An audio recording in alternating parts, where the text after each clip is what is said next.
नमस्कार बच्चों, कैसे हैं आप सब। तो यहाँ पर हम लोग देखेंगे, आज के लेक्चर में हम लोग स्टडी करेंगे ह्यूमन एवोल्यूशन के जो रिमेनिंग एंसेस्टर्स हैं उनकी, जो बचे हुए पूर्वज हैं उनके बारे में स्टडी करेंगे। तो मैं संतोष पांडे CLC सीकर से आपका स्वागत करता हूँ आज के इस वीडियो लेक्चर में, और उम्मीद करता हूँ कि आप अच्छे से होंगे, स्वस्थ होंगे, मस्त होंगे और अपनी अपनी स्टडीज़ में व्यस्त होंगे। ठीक है, तो चलिए बिना टाइम को वेस्ट किए हुए हम लोग आ जाते हैं अपने टॉपिक पर। और टॉपिक में हम लोगों ने अब तक डिस्कस कर लिया था लास्ट क्लास में, क्या, होमो इरेक्टस तक को, और होमो इरेक्टस के जो तीनों अलग अलग फॉर्म थे उनको भी हम लोगों ने डिस्कस कर लिया था। आज की बात अगर हम करते हैं तो आज के लेक्चर में हम लोग देखेंगे कि निएंडरथल मैन से स्टार्ट करेंगे और टुडेज मैन तक को डिस्कस करेंगे। क्लियर है? तो चलिए स्टार्ट कर लेते हैं। तो यहाँ पर आप देखेंगे तो सबसे पहले हम लोग लेंगे निएंडरथल मैन को।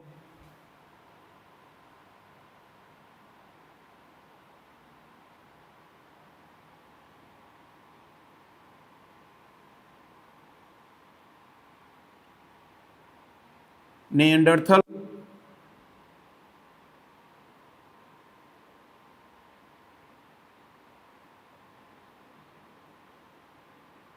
मैन।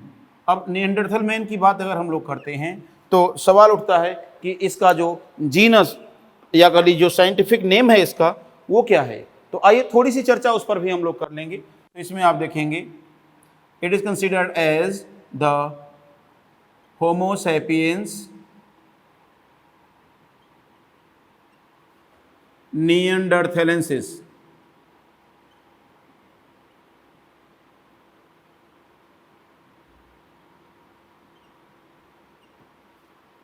जी हाँ, होमो सैपियंस निएंडरथेलेंसिस। अब सवाल उठता है कि ये नाम इसको क्यों दिया गया। तो आइए समझने की कोशिश करते हैं। तो सबसे पहले यहां पर हम लोग देखेंगे खोज। तो आप देखेंगे इसके जीवाश्म को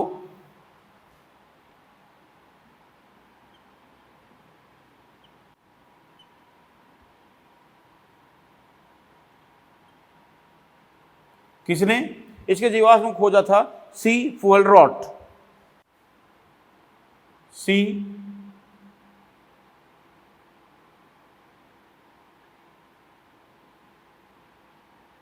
द्वारा, सी फुलरॉट द्वारा। कहां से? जर्मनी की निएंडर घाटी से।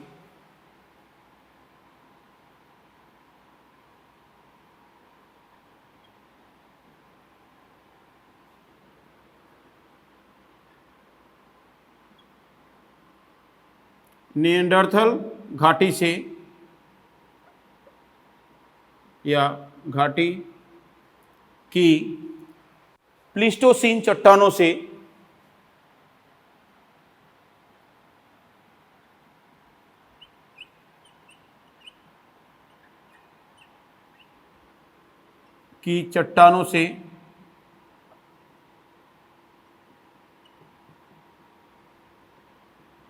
खोजा गया।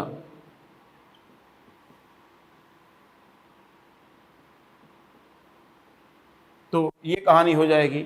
फिर इसी के साथ साथ हम लोग देखेंगे कि लक्षण।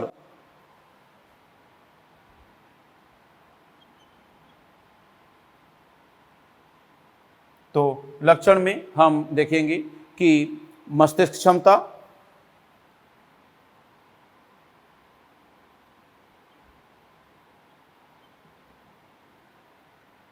जी हाँ, मस्तिष्क क्षमता या कपालीय क्षमता की बात करेंगे। तो ये थी 1300 से 1600 सीसी, या हम बात करें एवरेज 1400 सीसी। यही चीज दिया गया है एनसीईआरटी में। 1400 सीसी को एनसीईआरटी में दिया गया है, और यह आज के मानों से थोड़ी अधिक थी। तो आप देखेंगे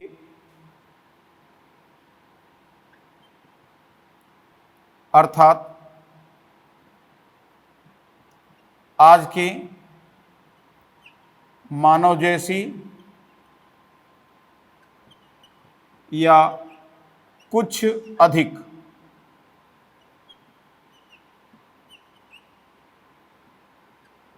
इस तरह से। फिर इसके बाद में हम लोग देखेंगे, अगला पॉइंट देखेंगे। अब दूसरी बात यहां पर हम लोग देखेंगे कि यह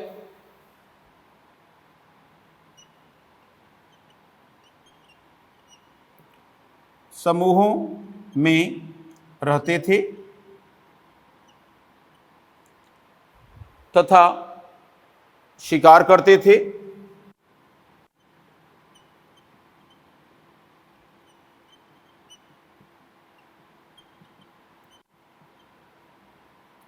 तथा इनमें स्वजाति भक्षिता भी पाई जाती थी तथा इनमें स्वजाति भक्षिता। अब ध्यान देंगे, स्वजाति भक्षिता का मीनिंग क्या हो गया? इसका मीनिंग हो गया, देखिए, कि कैनिबैलिज्म, कैनिबैलिज्म भी पाई जाती थी।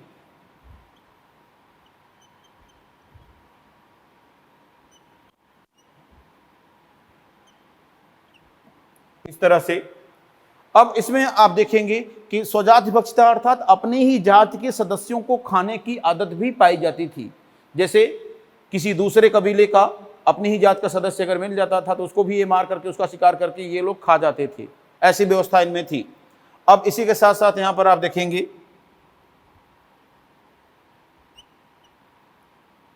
चेहरा आगे की ओर निकला हुआ,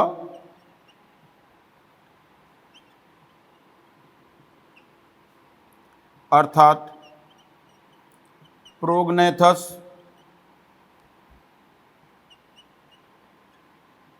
फेस।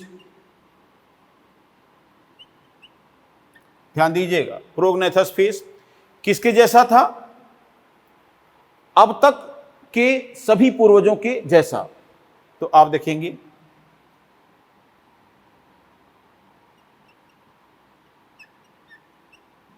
अब तक के सभी पूर्वजों जैसा था। अब देखिए, किसी में मैंने नहीं लिखा है कि चेहरा आगे की ओर निकला हुआ था, प्रोग्नेथस माउथ था, प्रोग्नेथस फेस था, ये नहीं लिखा है। क्यों? क्योंकि मेरा मानना है कि मैंने एक जगह पर लिख दिया और बता दिया कि अब तक इसके पहले जो थे वो सब में ऐसी ही व्यवस्था थी, आपको याद करने में आसानी हो जाएगी। ठीक है ना? तो ये व्यवस्था हो गई। फिर इसी के साथ साथ यहां पर हम लोग देखेंगे कि यह धार्मिक भावनाओं में भी विश्वास रखते थे।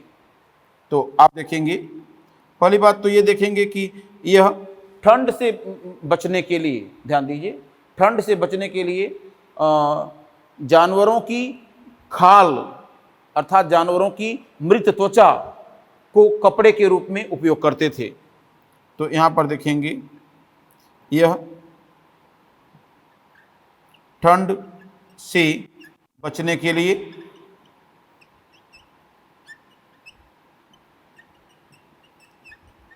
जानवरों की मृत त्वचा अर्थात एनिमल हाइड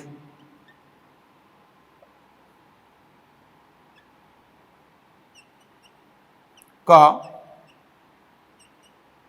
वस्त्र के रूप में प्रयोग करते थे।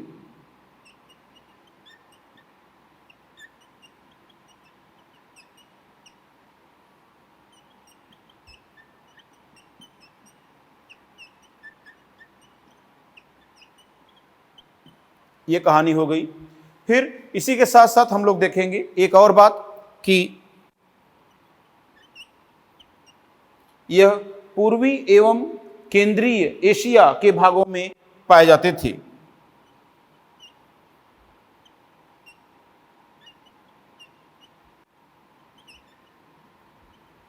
केंद्रीय एशिया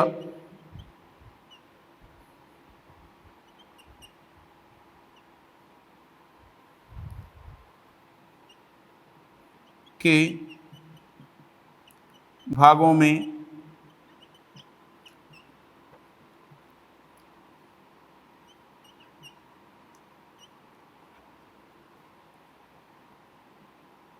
एक लाख से 40,000 वर्ष पूर्व के मध्य विकसित थे।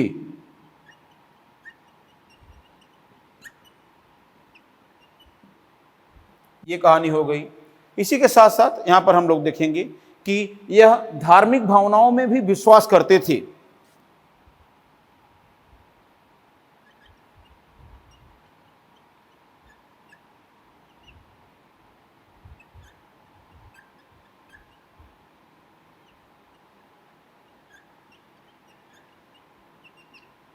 विश्वास करते थे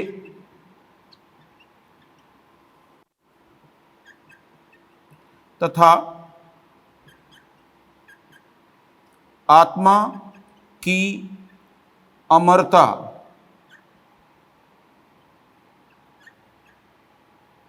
को मानते थे। अब सवाल उठता है कि आत्मा की अमर होती है, ये बात ये मानते थे, ये कैसे पता चलता है? क्योंकि यह अपने मुर्दों को दफनाते थे और उस दफनाते समय उसके साथ फूलों एवं अस्त्र शस्त्रों को भी रखते थे। तो आप देखेंगे लॉजिक इसका क्या है, तो आप कहेंगे क्योंकि मृत शरीर को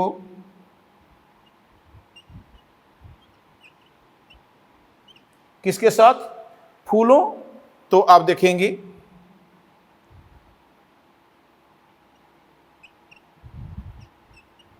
वह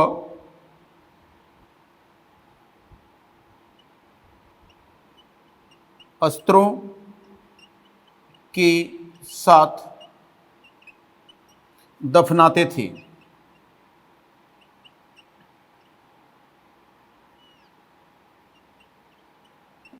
ये कहानी आपको यहां पर ध्यान रखनी होगी। इतनी चर्चा आपको निएंडरथल मानव से संबंधित आपको समझनी होगी। और इसमें आप लिखेंगे, नोट करके एक पॉइंट और मैं आपको यहां पर लिखवाने की कोशिश करूंगा जिससे कि चीजें क्लियर हो जाएंगी। अब सवाल उठता है कि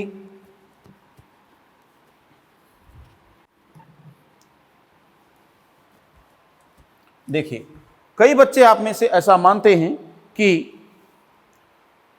निएंडरथल मैन से ही विकास हो गया क्रोमैग्नन मैन का, जो कि गलत है।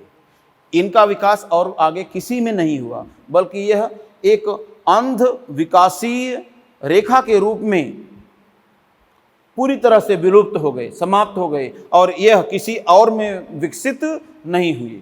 तो यहां पर नोट करके इसी चीज को हम लोग देखेंगे। तो लिखेंगे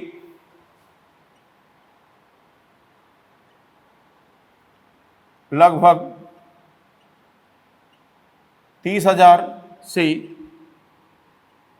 40,000 वर्ष पूर्व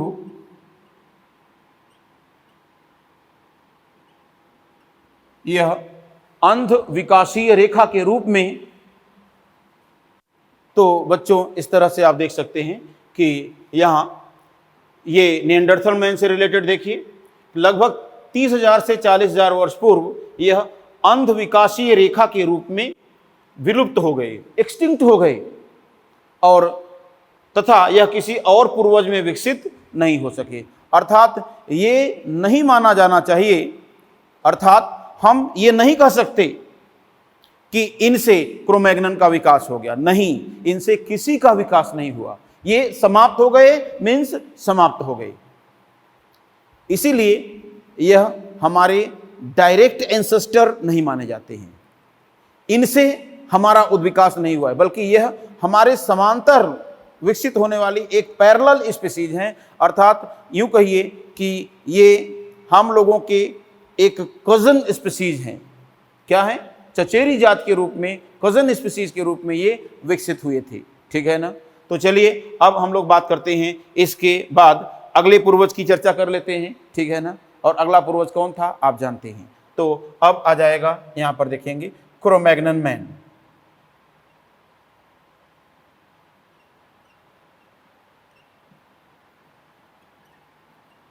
अब क्रो-मैग्नन मैन की बात करते हैं तो इसका जो साइंटिफिक नेम है वो है, आप देखिए, होमो सैपियंस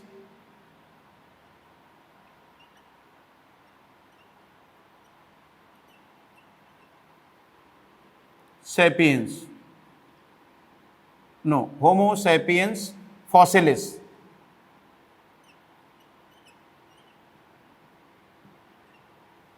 तो आप देखिए होमो सैपियंस फॉसिलिस, ये अर्थ होगा यहां पर, ठीक है ना। तो सिंपली यहां पर आप देख सकते हैं आसानी से कि होमो सैपियंस फॉसिलिस है और ये होमो सैपियंस फॉसिलिस है। तो इसी को एनसीईआरटी आधुनिक मानव में भी सम्मिलित करती है, शामिल करती है, ठीक है ना। तो यहां पर आप देखेंगे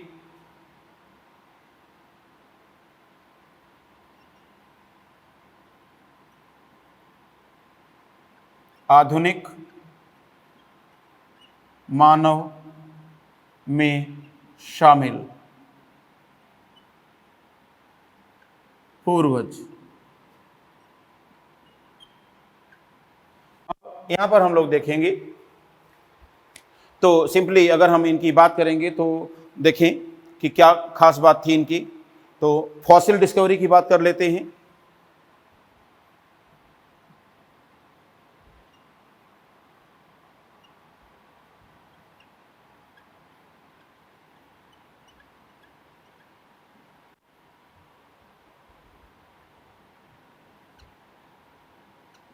अब डिस्कवरी ऑफ फॉसिल की बात अगर हम लोग करते हैं ना तो इसमें आप सिंपली देख पाएंगे कि क्या होगी। तो आप कहेंगे बाई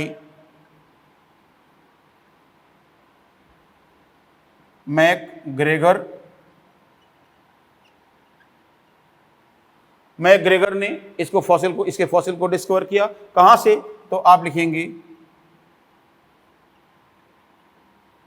फ्रॉम, या हम हिंदी में यहां पर लिख दें कि फ्रांस की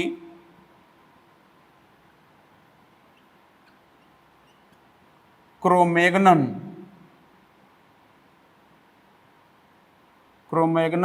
चट्टानों से।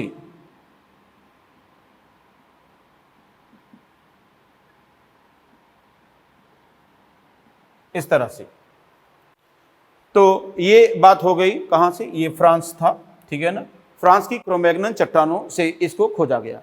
इसी, ध्यान दें, इसी बेसिस पर इसका नाम क्रोमैग्नन मानव रखा गया है या क्रोमैग्नन मैन कहा गया है, ठीक है ना। अब बात करते हैं कि लक्षण की। तो लक्षण या कैरेक्टर्स की अगर हम लोग बात करें तो कैरेक्टर्स से रिलेटेड बात हो रही है, तो इसको आप कुछ इस तरह से देखें। देखिए यहां कंसीडर करना होगा कि क्या खास बातें थी। तो सिंपली यहां पर देखेंगे कि यह आधुनिक मानव के रूप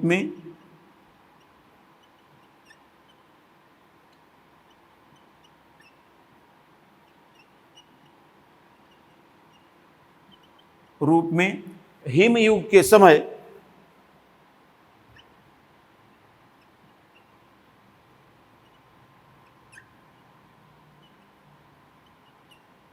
हिमयुग के समय। अब सवाल उठता है कि ये समय कब था? तो आप कहेंगे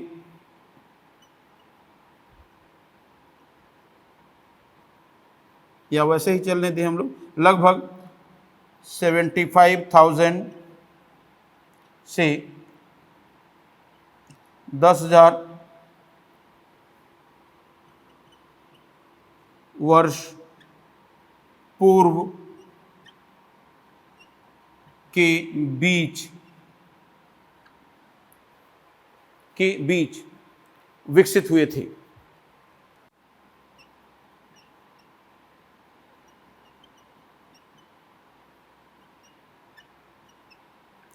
ये एनसीईआरटी की बात मैंने लिखा है और अगर एग्जैक्ट की बात अगर आप जानते हैं तो आप लिखेंगे संभवतः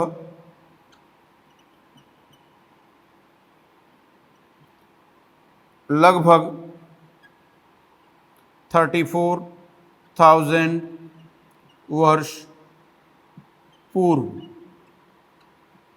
संभवतः लगभग जो अप्रॉक्स डेटा माना जाता है, सटीक डेटा माना जाता है, वो ये माना जाता है, लेकिन एनसीईआरटी इस डेटा की बात करती है तो हमें भी इस डेटा का सम्मान करना होगा। क्लियर है ना? क्यों? क्योंकि एनसीईआरटी से बेसिस पर ही अक्सर क्वेश्चन बन रहे हैं इधर, तो इसलिए इसको हम लोग फॉलो करें। क्लियर? अब इसके बाद में हम लोग देखेंगे अन्य लक्षण की बात करेंगे, तो इसमें आप देखेंगे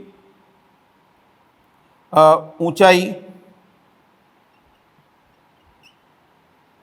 तो आप कहेंगे 1.8 मीटर के आसपास। और ध्यान दें, इसके अलावा और बातें कर लेते हैं, तो यहां पर सिंपली कहेंगे मस्तिष्क क्षमता,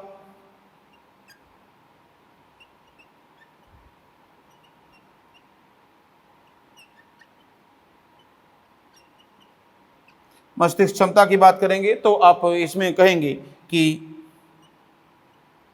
1650 सीसी लगभग, अर्थात अब तक ध्यान दें, अब तक सर्वाधिक, जी हाँ, ये सबसे अधिक जो मस्तिष्क क्षमता से युक्त अगर पूर्वज की बात होती है तो क्रोमैग्नन मैन थे निश्चित रूप से। क्लियर? फिर यहां पर हम लोग देखेंगे, सिंपली आप देखेंगे यह आधुनिक औजारों या आधुनिक हथियारों की सहायता से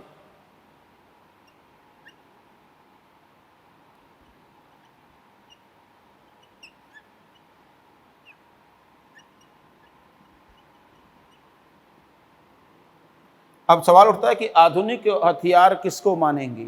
जो इनके लिए आधुनिक था, मोस्ट रिसेंट था इनके लिए, मोस्ट एडवांस था इनके लिए। अब AK-47 नहीं मान सकते इसके लिए, ठीक है ना? तो आप देखेंगे आधुनिक हथियारों जैसे तीर, कमान, भाले आदि की सहायता से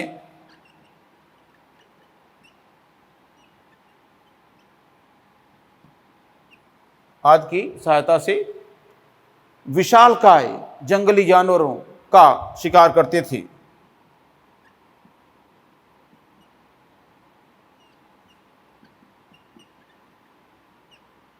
विशाल जंगली जानवरों का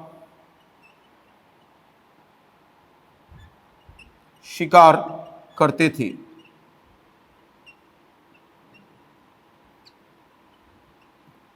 ये कहानी थी, ठीक है ना? और ध्यान दें, और अगर हम बात करें और इनके कैरेक्टर, तो यहां पर हम लोग देखेंगे कि ये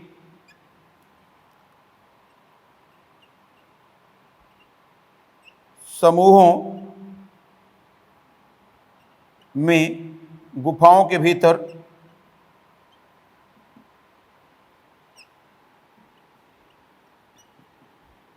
रहते थे।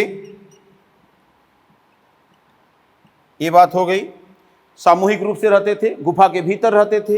इसी के साथ यहां पर आप देखेंगे ये गुफा की दीवारों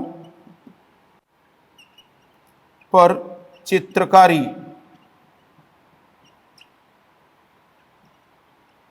भी करते थे।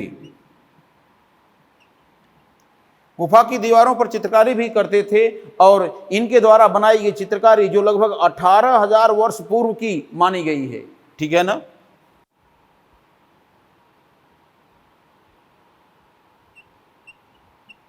तो आप कहेंगे लगभग 18,000 वर्ष पूर्व की चित्रकारी खोजी गई है।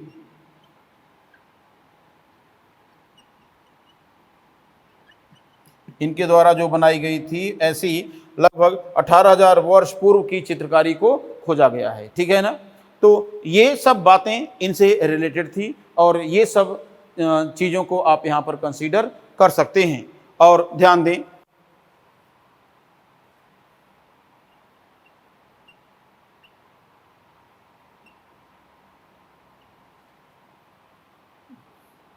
लगभग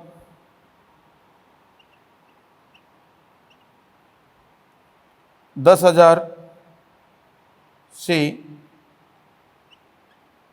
25,000 वर्ष पूर्व यह संभवतः आधुनिक मानवों में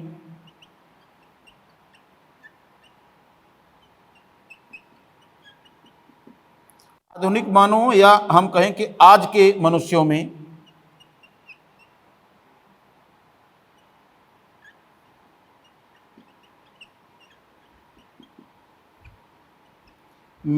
बदल गए। इस तरह से बात होती है इनकी, क्रो-मैग्नन मैन की। तो इस तरह से आपने देखा कि क्रो-मैग्नन मैन को हम लोग डिस्कस कर सकते हैं। अब थोड़ी सी चर्चा हम लोग करेंगे आज के मानव की, अर्थात टुडेज मैन की। आज का जो मनुष्य है उसकी चर्चा थोड़ी सी हम लोग यहां पर करेंगे।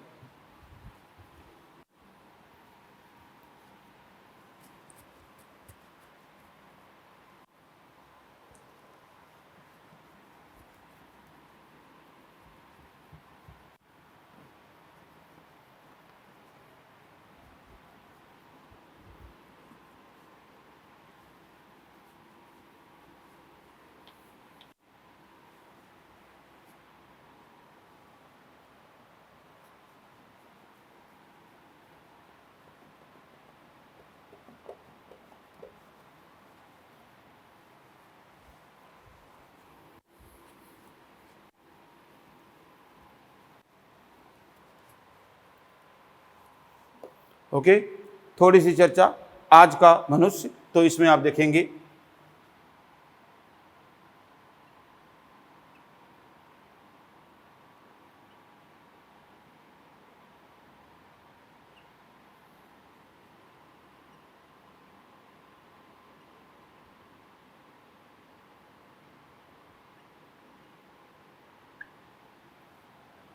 और आज के मनुष्य के लिए जो साइंटिफिक नेम इसको प्रोवाइड किया गया है, ये है, आप देखेंगे,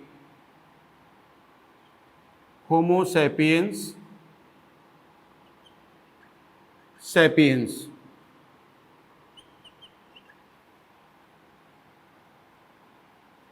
अब होमो सैपियंस सैपियंस की बात अगर आती है तो सैपियंस का अर्थ क्या होता है? तो सिंपली आप देखेंगे कि यहां पर आप देखेंगे सैपियंस का अर्थ होता है बच्चों कि बुद्धिमान।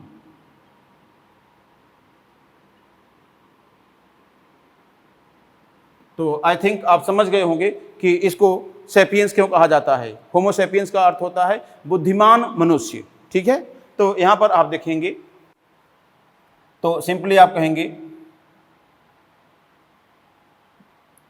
इसका विकास क्रो-मैग्नन मानव के सांस्कृतिक उद्विकास के फलस्वरूप हुआ है।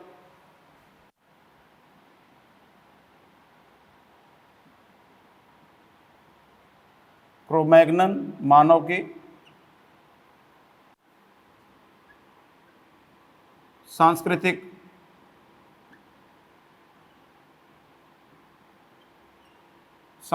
विकास के फलस्वरूप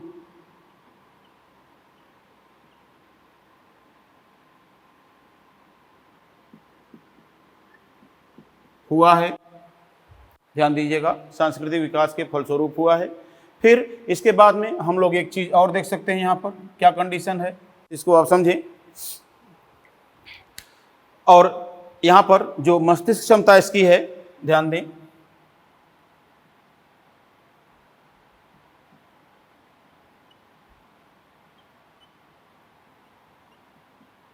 तो मस्तिष्क क्षमता की बात करेंगे तो ये है 1350 से 1450 सीसी, और अर्थात या देखेंगे इसमें सीधा कहेंगे हम लोग निएंडरथल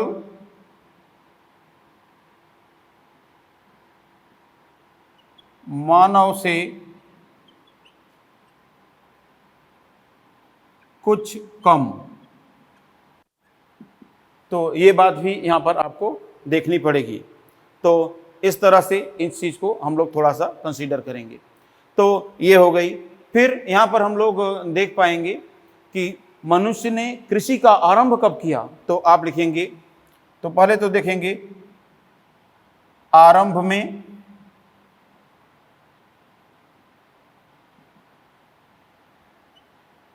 यह घुमक्कड़ थे,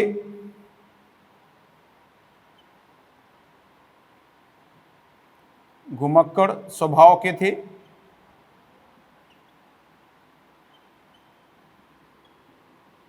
परंतु हम बात करें 10,000 वर्ष पूर्व इन्होंने कृषि को जब आरंभ किया तब ये स्थायी रूप से एक जगह रहने लगे। परंतु 10,000 वर्ष पूर्व जब इन्होंने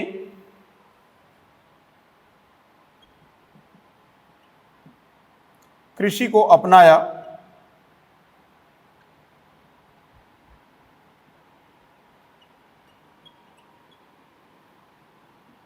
तो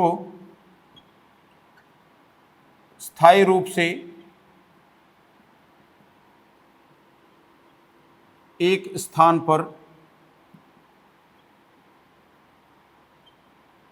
रहने लगे। ये कहानी यहां पर आपको देखनी होगी। और इनका जो प्रथम पालतू जानवर था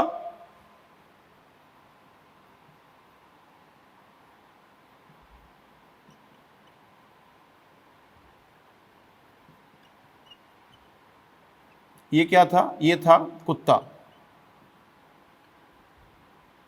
सबसे पहले कुत्ते को इन्होंने पालतू बनाया था। तो ये भी आपको याद रखना चाहिए, ठीक है ना। और यहां पर आप देखेंगे, हम लोग देखेंगे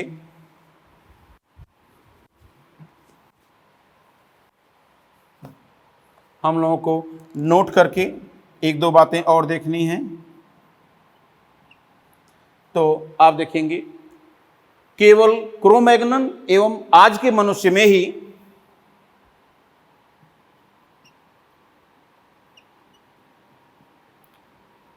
क्रोमैग्नन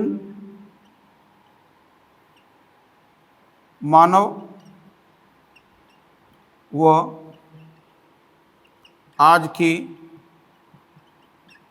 मानव में ही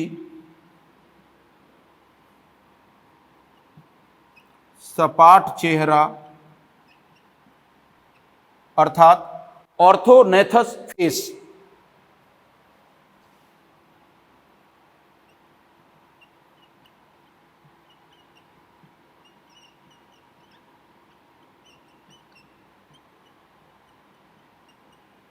पाया जाता है।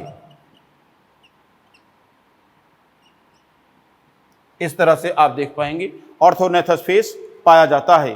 कुल मिलाकर के यहां पर आप देखें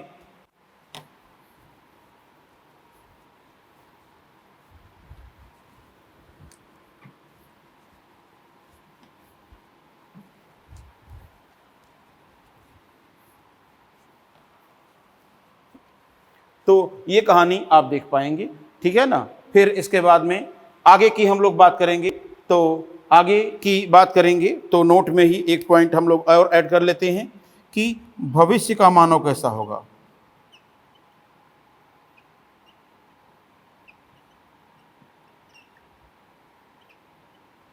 जी हाँ, भविष्य का मानव अगर हम लोग देखें तो इसमें ये कैसा होगा, तो सिंपली आप कहेंगे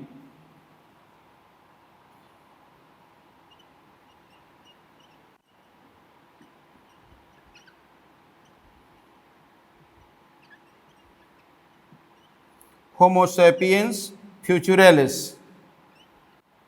जी हाँ, होमो सैपियंस फ्यूचुरेलिस इसका जूलॉजिकल नेम कंसीडर किया जाएगा, ठीक है ना।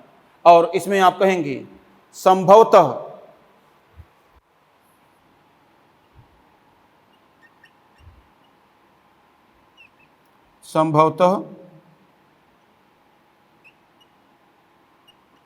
इसमें मस्तिष्क क्षमता बड़ी होगी,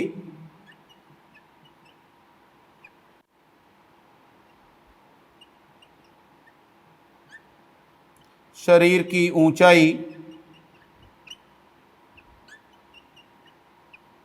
कम होगी,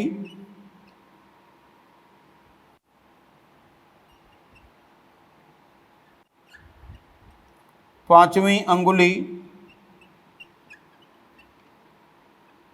जी हाँ ध्यान दीजिएगा कि पांचवी अंगुली छोटी, अवशेषी या विलुप्त होगी।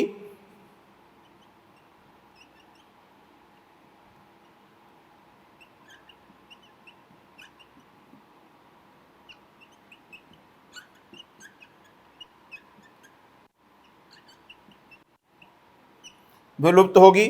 और फाइनली लास्ट में यहां पर देखेंगे सिर गंजा होगा। समझ रहे हैं ना?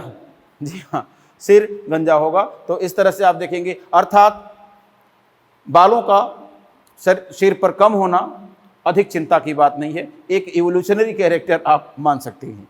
तो इस तरह से आप देख पाएंगे कि ये कंडीशन होगी, ये कहानी होगी ह्यूमन इवोल्यूशन से रिलेटेड, ठीक है ना। हाँ, दो चीजें और यहां पर देखेंगे, नोट करके हम दो चीज और लिखवाएंगे आपको।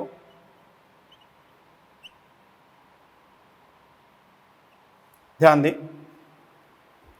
मानव का सर्वाधिक जो विकासी मतलब सर्वाधिक महत्वपूर्ण विकासी गुण है वो क्या है?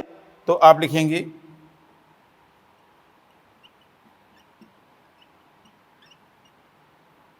सर्वाधिक विकासीय या सर्वाधिक महत्वपूर्ण विकासीय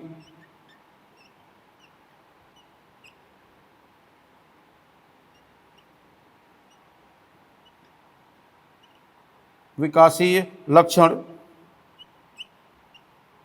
ये क्या है? तो सिंपली कहेंगे कि मस्तिष्क क्षमता का बढ़ना। और ध्यान दें, जैसे जैसे मस्तिष्क क्षमता बढ़ी है वैसे वैसे भाषा का भी विकास हो पाया है। कम्युनिकेशन या आपसी जो वाद विवाद का संचार होता है उसकी भी क्षमता बढ़ी है। तो इसमें आप कहेंगे मस्तिष्क के आकार का बढ़ना व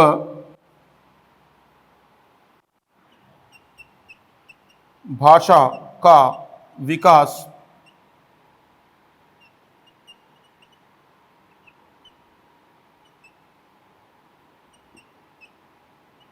साथ साथ,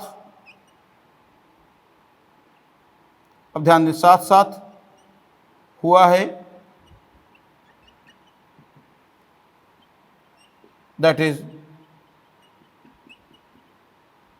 समांतर उद्विकास।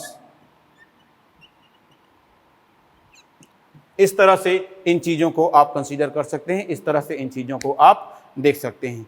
तो यहां तक की जो यात्रा थी बच्चों वो आपके साथ ह्यूमन इवोल्यूशन से रिलेटेड थी। अब दो बातें और यहां पर चैप्टर में बच रही हैं, ठीक है ना। एक तो टाइप ऑफ स्पेसिएशन ये बताएंगे और स्पीसीज के कुछ प्रकार, और दूसरा एनसीईआरटी से रिलेटेड कुछ इंपॉर्टेंट टॉपिक्स हैं जिनको आपको एनसीईआरटी के पेजेस के साथ डिस्कस करेंगे, ठीक है ना। तो आप उनको बेहतर समझ पाएंगे। क्लियर है? तो ठीक है, आज की कहानी यहाँ समाप्त होती है। अब जो एनसीईआरटी से रिलेटेड चीज़ें बची हैं उसको डिस्कस कर लेंगे और टाइप ऑफ स्पेसिएशन आपको बता देंगे और यहाँ पर इवोल्यूशन की कहानी को क्लोज करेंगे। अगले 2 लेक्चर और होंगे उन 2 लेक्चर में, ठीक है। तब तक के लिए मुझे दीजिए इजाज़त, जिससे कि मैं फिर से आपसे एक बार मिल सकूं नई एनर्जी के साथ। ओके, जय हिंद, जय CLC।